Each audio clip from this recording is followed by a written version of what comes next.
villain can make or break a movie. And there's nothing more disappointing than getting your hopes up ready for a legendary adaptation just to be met with something as deflating as it is disillusioning, making me think more with each additional wasted villain that maybe Marvel doesn't have the sauce. And I'm not talking the Flag Smashers or the Clandestine, though I'm sure even they'll have some staunch defenders in the comments. But who the hell even are those guys? I know some may claim they are missed opportunities just because of how forgettable they are, but I didn't expect much from them in the first place. Those on this list, however, are the villains that had everything going for them, but are now forever tainted by a nothing depiction that eclipses every conversation surrounding them, with no future in sight where they can possibly be redeemed. And there's quite a bit of gray area in wasted villains that can't be redeemed with a good adaptation in the future. I mean, there's Kang, a depressingly wasted villain who everyone can agree will go down in the history books of fumbles, yet won't make it onto this list seeing as he topped last week's video, which was all about teeing up this top 10. But just look at Trevor Slattery. 10 years ago, he would have made it onto this list, but thanks to Zhu Wenwu and Shang-Chi, and Slattery's recent phenomenal character development in Wonder Man, he's become one of my favorites. So there's still hope for some of these guys, like Ultron, who still has yet to reappear in Vision Quest and might not even play that big a role, but is coming back with Robert California's voice and everything. I'm the Lizard King. So I'm not gonna count him as wasted. Plus, I still enjoyed his Tony Starkisms in Age of Ultron. This is for the villains that, with good writing, could have become household names, but thanks to a lackluster first outing, will only ever be remembered as a subpar element of a subpar MCU project. That is, if they're remembered at all.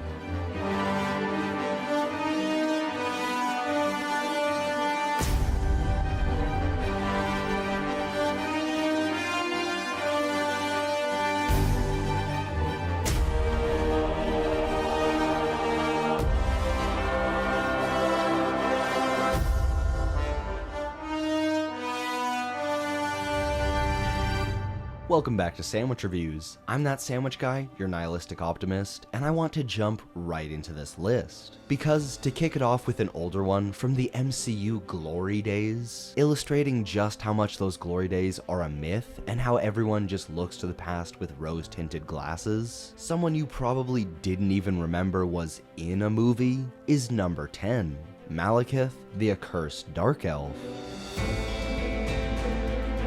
Who, like I guess everyone on this list, had everything going for him. With a Game of Thrones director at the height of his fame, behind the scenes at the helm, and Christopher Eccleston, the indie darling himself, and a previous Doctor Who no less, ready to portray him. Yet Eccleston has talked about how, thanks to any number of things, such as hours of daily makeup needed to be taken on and off, or the original director Patty Jenkins leaving, by the end of the filming process, he had grown to hate the role, finishing it out only for a paycheck. But worst of all, making Malekith the Accursed a placeholder that any number of Thor's villains could have filled. And comic differences aside, because he's much more flamboyant on the written page, the only thing they needed to depict right was how much of a schemer Malekith was, always 10 steps ahead. And I'm fine with him being interpreted as stoic and serious, separating him from the trickster villain of the first Thor movie, but he wasn't even seen as that intelligent. He wasn't even that threatening, especially to a thunder god who pretty easily stops him just by hurling a bolt of lightning at him, only ever posing a legitimate danger when he gets hold of the ether, otherwise known as the reality sludge, which had more importance to the plot than Malekith himself. But with a vague end goal of reverting the universe back to its primordial darkness, which to be clear should have been awesome to see but wasn't anything, Malekith turned out just as uninspired as his ultimate plan. Cool in concept, but depicted as nothing more than a run-of-the-mill bad guy. If they wanted it to be good, there's of course too many Malekith stories to name, but the first thing that comes to mind is Jason Aaron's Malekith arc, which, funnily enough, was originally released around the time The Dark World came out. But this comic sees Thor recruiting a ragtag team to help him defeat Malekith and his forces. A story awfully similar to what we got, but just needed more of Malekith's comic scheming to be depicted well. But another schemer whose intelligence was let down in their live-action portrayal is number 9, M.O.D.O.K, who is a joke villain, just look at him. But when he's illustrated as a joke and nothing more than a joke, then he becomes wasted potential. Needless to say, before this, Darren Cross was wasted as Yellow Jacket, a forgettable corporate bad guy who A, has muddled motivations thanks to Pym particles supposedly messing with his mind, and B, was just another evil version of the hero. Yet when it comes to missed opportunities, M.O.D.O.K takes the cake. And it's expected that he's going to be played for laughs at least once. I mean, look at that booty. But that needs to be paired with him being a legitimate threat. And they were on the right track, introducing M.O.D.O.K as a frightening aberration hunting down this rebel group Ant-Man and crew had joined. All with genuine cinematography. I was gonna say genuinely great, but I can't go that far. Yet it's genuine in that there's some thought behind it, where a spotlight and voice synthesizer were initially used to conceal the staggering ridiculousness that is M.O.D.O.K. And I think all I really wanted was for M.O.D.O.K to get some of that seriousness he's introduced with throughout. And having an arc or not, diving into the depressing reality of a man accepting that he's trapped in this new horrific body, a body that is nothing more than a mental organism designed only for killing. It's an acronym. There are still a dozen cool things that they missed out on, but naturally, his initial seriousness is dropped the second his face is shown, revealing a stretched CG blobfish that is, at best, iffy, which never quite bothered me, just because he'll always be upsetting no matter how good the CG was. But I can't argue with anyone claiming his look was distracting, yet he'll never get the chance to look better, given he's dead. I mean, they could always just bring him back with some confusion, with him in a small role, controlling AIM or some other company that affects the smaller scale stuff, but I doubt their budget could handle him. Nevertheless, at the very least, there's Patton Oswalt's season of M.O.D.O.K, so at least there's that. But up next is someone who does not have any hope of reappearing, not in the MCU, and definitely not in some comedian's passion project. This being number 8, Dar-Benn, who I had to look up to even remember their name. For some reason, wanting to call her Dunbar, I don't know why, making me think of a peninsula kind of thing, like a landmass of sorts. But the term Dunbar refers to either a fort up high or a town in Scotland. Anyway, unimportant tangent aside, she's not either. She's Dar-Benn, though her unremarkable name has more to do with terrible names for all of Captain Marvel's villains, like Jude Law in the first. Any guesses as to what his name was? That's right, gold star to all the Yon-Rogg heads out there. And I guess Mr. Rogg could have made it onto this list as well, but if any Captain Marvel villains are gonna be talked about, it's gonna be Miss Benn, who, dare I say, is worse than Rogg, simply because of the potential behind her motivations. How there could have been something deeper to say within the story of Ben's planet, Hala, but was never given the narrative focus or weight necessary to accurately depict what they were going for. As, in her eyes, she's doing all of this evil for the sake of her people, so her planet can have sunlight, breathable air, and drinkable water. I mean, Ben is still colonizing and killing, forcing her agenda onto cultures who probably would have been willing to help had she bothered to ask nicely, or better yet, doing all this simply to give her people back the comfort they were accustomed to, rather than finding an actual solution. But those motivations or deeper thematic discussions were clearly an afterthought to her motivations of wanting revenge on the Annihilator that ruined her people, where, after the Supreme Intelligence was destroyed, sending the Cris spiraling after being coddled by a robot mom for so long, Ben stepped into that power vacuum to bring them back to their previous glory, but ultimately seeing an opportunity for ironic cruelty and targeting peaceful planets that had been saved by Captain Marvel in the past. muddying her altruistic outward presence in hypocritical hate,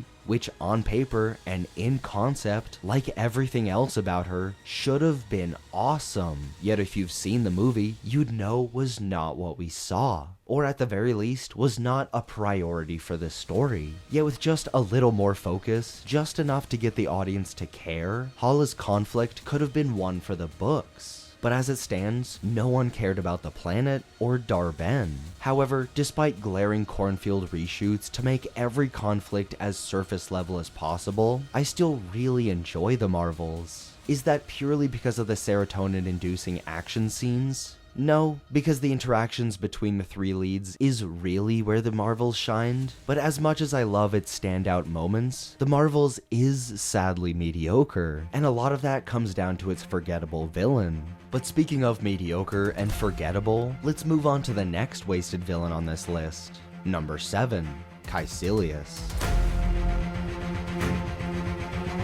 Yet another person who, if you're looking for it, has quite a lot of hidden depth and meaning. If you're looking for it. And in the past, I've happily gone on record claiming how thematically rich and deep Doctor Strange 1 is, making it one of those MCU movies that, upon further examination, is much better than it was ever given credit for, with every review at the time boiling it down to Iron Man on drugs.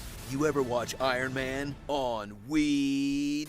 Though I am aware it's far from perfect. And just like good old Dunbar, Kaecilius was just another element of a story that failed to coalesce. Yet that alone wasted one of Hollywood's most menacing actors with what was essentially just a bit part, given there was really only one scene where Mikkelsen was allowed to express any kind of emotion. Well, that's a lie. I genuinely love how in this moment he screams, "Hypocrite! Hypocrite!" But you get what I mean, because the scene I had in mind was when Kaecilius and Strange have an introspective debate, not too dissimilar to what Strange had with the Ancient One before this, where, like the Ancient One but in a twisted manner, Kaecilius manipulates the existential philosophy Strange had believed in for so long, telling Strange that we are nothing more than a momentary speck within an indifferent universe, clearly stating the reality he sees and the purpose he's found within it, illustrating how, like every good villain, Kaecilius doesn't believe what he's doing is wrong.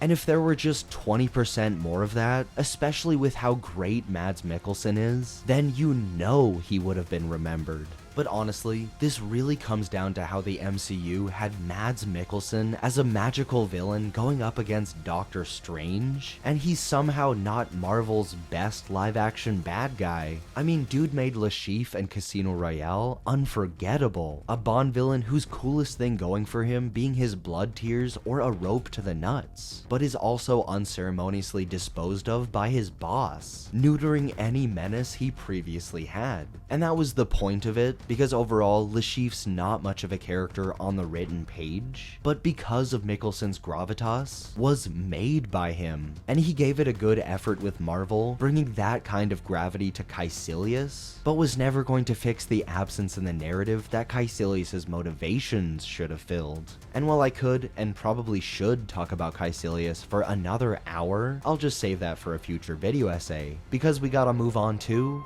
number 6, the leader.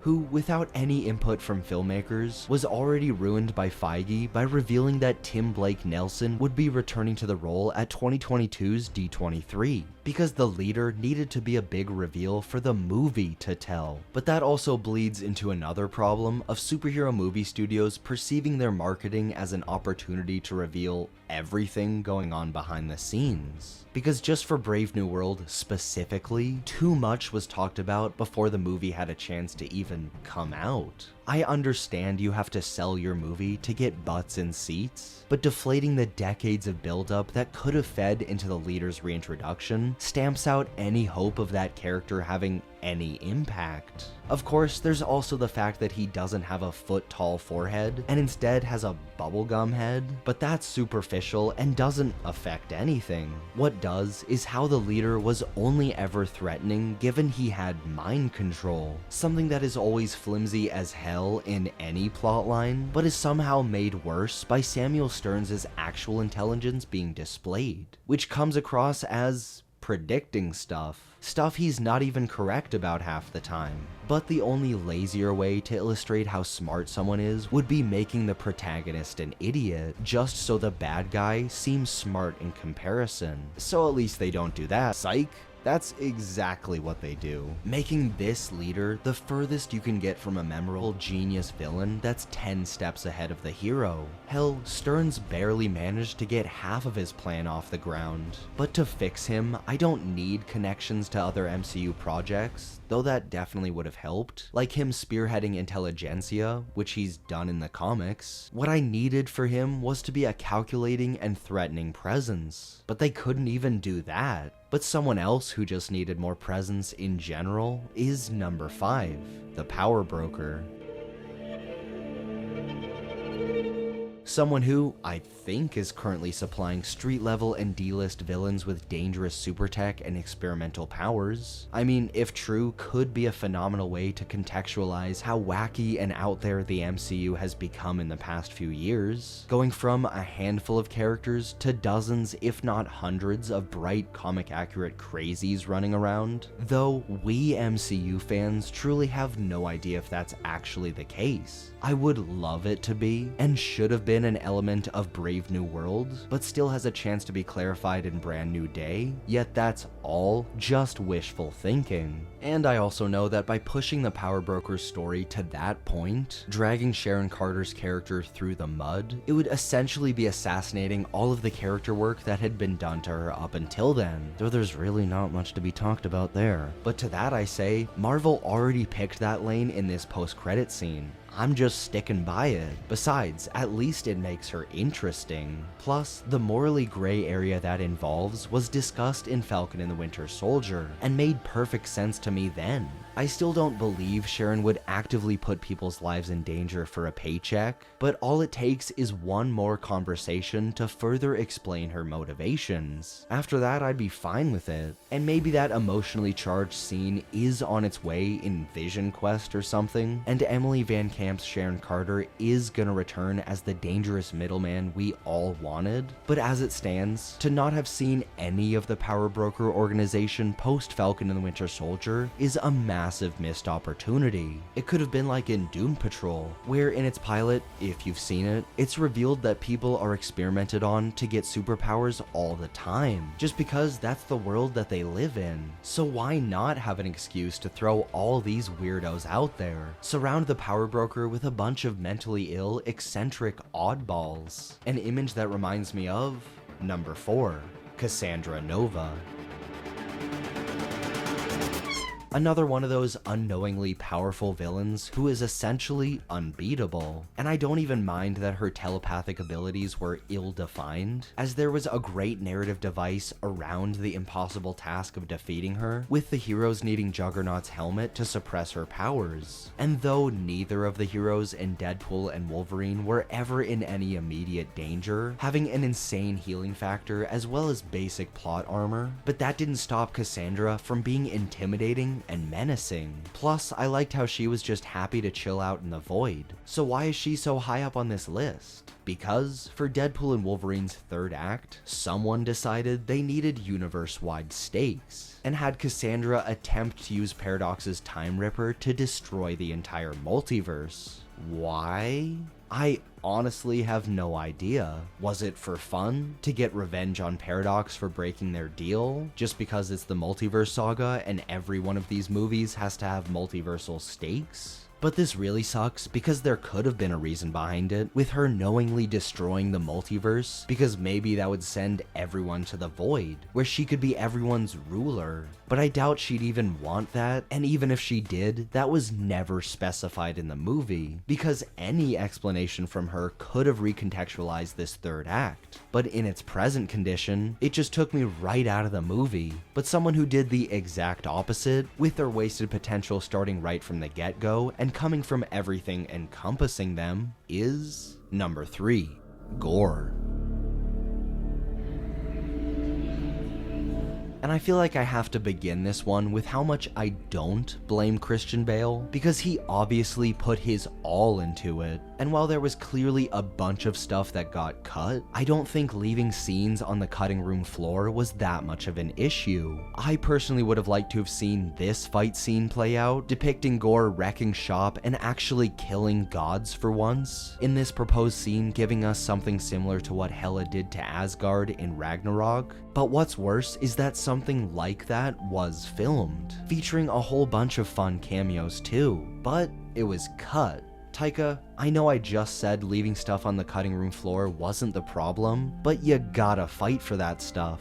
You were touting Gorr as the MCU's best villain. Why'd you have to let me down like that? But to find one singular positive, at least Gorr wasn't actually lacking when it came to giving us cool fights. Again, as the God Butcher, he probably should have been seen killing gods, but we did get 3 full action scenes that were undeniably entertaining. Plus, we got plenty of screen time illustrating just how intense Gorr was. And with someone that zealously vengeful, having too much time with them gets the audience used to and almost comfortable with that intensity, deflating Gorr's menace. That being said, there is no reason why Gorr's motivation couldn't have had more significance. Because going in, I was sure that Love and Thunder would do a great job of showing how ineffectual and egocentric 99% of the gods in Marvel are, and how Gorr was right to acknowledge his god-worshipping ways of life as broken. And they did a fantastic job of that at first, with an admittedly on-the-nose but thematically rich cold open, but immediately became less important to the incessant humor, because the main takeaway of Love and Thunder should have been about seeing Thor at the end of the movie forging a new status quo where the strong looked out for the weak everywhere. And yet again, we found a narrative that has that buried underneath the surface if you're looking for it, but needed to be a prominent theme, especially boiling my blood when, once more for those in the back that didn't hear, the movie's director, Taika Waititi, had been going on record with how Gorr was going to be the MCU's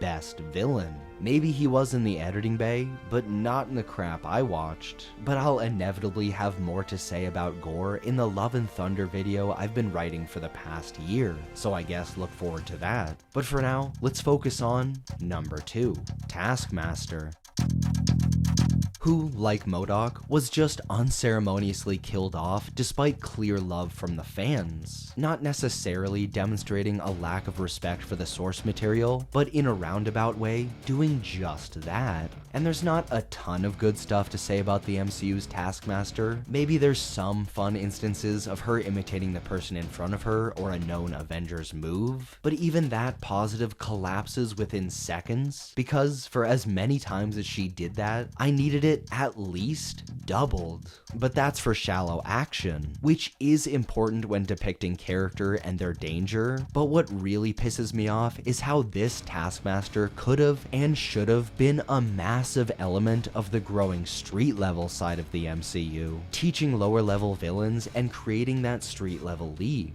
You know, the same logic I discussed with Sharon Carter's Power Broker applying here, contextualizing and fleshing out why the world is now filled with a bunch of colorful crazies, all the while throwing in some comic accuracy, maybe even with an actually good-looking skull mask. But when I say comic accuracy, I'm not talking a direct translation of Taskmaster from the comics, with a deep New York accent and attitude, but giving at least one full scene of dialogue to the MCU's Taskmaster would have gone a long way. Because when it comes down to it, I really could have just used more of her having a personality, or more than one line. But I also think I personally set myself up for failure, because I remember going into Black Widow way back in 2021, confident that Florence Pugh's Yelena would be revealed as Taskmaster. And I'm not sure why I thought that, I guess just figuring Marvel wouldn't get Pugh without a good reason, and they were throwing us off the scent by saying that she'd be the next Black Widow to take up the mantle, but they weren't lying. And I am glad everything went the way it did, if only to get the Thunderbolts and this one fun scene in Hawkeye. But man, Taskmaster sure got the short end of the stick. And before revealing who got an even shorter end of the stick, at least in my mind, we gotta run through some honorable mentions. People who should have made it onto this list, but couldn't, given the arbitrary cap of 10. But first up, we have Ivan Vanko, Whiplash. And he's got this undeniably awesome scene, and plenty of latent themes to browse for, but that's it. And speaking of, Justin Hammer, who came back in an alright Die Hard episode of What If, and the All Hail the King one-shot, but needs to make an actual return. Then there's Icarus, who was included in my top 10 villains of the multiverse saga video because I find lots of nuance in Richard Madden's performance, but is made ridiculously surface level by ending his story by flying into the sun. Dumb. And last up, we got Red Skull, who could have easily come back as a genuine antagonist, maybe even an Avengers level one, but his return guarding the Soul Stone was fun enough for me, so his comic accurate exclusion doesn't make me mad. However, number 1 on this list does. Because that brings us to the moment you've all been waiting for. And being real for once, Taskmaster or Kang is objectively the MCU's most wasted villain, but I have such a personal beef with this guy, I couldn't help but put him right up top the moment I started typing this out. Because the biggest wasted opportunity in the MCU, for me, villain or not, and one of the reasons why I have massive problems with Daredevil Born Again, is number 1. Muse. And pretty much everyone else on this list had redeemable stuff with them, though for some I had to really scour for it, but depressingly, there's nothing redeemable about this interpretation of Muse. I think he looks kinda cool, but even that's debatable. But look aside, because I will circle back around to it, this guy was just an idiot. And who knows, maybe the showrunners wanted some kind of anxious, tortured artist, but even that wasn't depicted well. And I was going in expecting him to have a threatening level of intelligence, but what he truly needed was charisma, not just to ramp up his sadistic intensity, but just as a way to illustrate how he could have possibly gotten away with this for so long. Because the only thing about him that the writers took the time to explain was his fighting skills, which were never as important as his motivations. And I'm not talking an entire episode over explaining everything about his backstory and how his gruesome art is his way of expression. We don't need that, but we could have used a 5-minute cold open showing us his first kill, then a flash forward to a current one, where, with context clues, we can see how emotional and impulsive it began for him, but has now become a surgical operation, but more so illustrating how he's in a constant state of psychosis, which is a roundabout way involving a bunch of psychology talk and terminology just to say how much I wanted to see more sadistic stuff with Muse. Yet he was only in the show for a total of about 20 minutes. And even that was heavily predictable and cliched, such as how he was mysteriously foreshadowed at the beginning of this as this random guy, except everyone clocked he was Muse the moment he showed up to Heather's book signing. And after that, he doesn't do anything, or at least his actions are kept very background and unimportant, until the narrative takes a handbrake turn and Muse's story is shoved right in front of our face, which I might have forgiven, yet even when we finally get that focus on Muse, it doesn't feature anything remotely interesting. Not anything like a ramp up in intensity, starting out with blood murals, getting the public to don him Vincent van Gogh, then more gruesome sightings, inciting the city of New York to be terrified of this canvas serial killer, until we get inhuman corpses displayed like an art show, or maybe mutants since the MCU's been building them up. But nah, we don't get anything like that. We just get the paint he uses is blood. That and this one freaky picture Kingpin pulls up on his iPad, but Muse needed so much more serial killer stuff. Such as, just to name one example, when he captures Angela, an opportune moment for a terrifying scene of Muse stalking and hunting her down abandoned train tunnels, toying with his newest prey in a cat and mouse game, but was not taken, all to build up the moment Daredevil came back. And thank God for the amazing musical track, because if not for that, I would have felt nothing, and this moment would have fallen flatter than a flapjack. which I guess foreshadows how flat Muse's final episode lands. Because after a shocking turn no one could ever see coming, Bastion Cooper, the man behind Muse, is revealed to be the guy everyone already suspected. And after not seeing any prior therapy sessions, which might have spoiled the reveal too quickly, but could have also played with some dramatic irony, Muse cuts his final therapy session short and is shot and killed. And one thing at a time, I don't mind that the writers of this wanted to take Muse in a complete different direction than the comics, because in the sacred text, Muse is an incredibly dangerous and enhanced Inhuman, with a scarred face from his Inhuman genes or something much worse, but most importantly, has no secret identity or a name of any kind, him being nothing more than a man in a mask. Yet making him some spoiled brat who may or may not have superpowers doesn't upset me. What does is how he was shot and killed and now cannot redeem himself. And because of that, every time I think of Muse, I get upset or angry or both, and I hate it. Seriously, it makes me so angry, I just want to... But who knows? Optimistically, we know Muse's actor, Hunter Doohan, is returning for season 2. It's probably just for Heather and will be in her head, but maybe they could do the recent comic Muse stuff and have him crawl out of hell as a phantom to manipulate someone, possibly Heather. I mean, Born Again isn't that kind of show, but that could be cool. Even some reimagined, more realistic interpretation of that. But as of today, I don't see my hate for this guy changing anytime soon. And thus, he's the MCU's #1 most wasted villain. But that's my list. If you agreed or disagreed with anyone in particular, drop a comment and let me know your thoughts. And as always, thanks for watching. Make sure to leave a like, subscribe for weekly video essays and reviews, and enjoy a delicious sandwich.